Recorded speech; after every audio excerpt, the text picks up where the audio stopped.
Madam గతంలో పవన్ కళ్యాణ్ గారు ఏదైతే ఉందో మహిళల మీద దాడులు జరిగితే నేను తక్షణమే అక్కడ ఉంటా అన్నారు. కానీ ఇప్పుడు ఏడాది తిరిగేలోపు చాలా మహిళల మీద దాడులు జరుగుతున్నాయి. ఏం జరుగుతున్నా కూడా పవన్ కళ్యాణ్ గారు కానివ్వండి, వంగలపూడి అనిత గారు కానివ్వండి ఎందుకు స్పందించలేకపోతున్నారంటారు? అదేనండి మా బాధ. ఇప్పుడు ఆయన ఓపెనింగ్స్‌కి అన్నిటికి తిరుగుతున్నారు. ఏం ఓపెనింగ్ చేశారో మొన్న మీకే తెలుసు.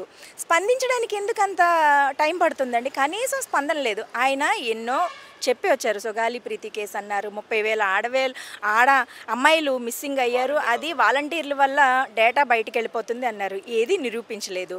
చాలా చాలా విషయాలు ఎత్తుకొచ్చారు. లడ్డూ విషయం అనేది నిజం కాదు. అలాంటి వాటి మీద బయటకొచ్చారు. నిజంగా జరుగుతున్న ఈ అఘాయిత్యాల మీద స్పందించమని కోరుకుంటున్నాం.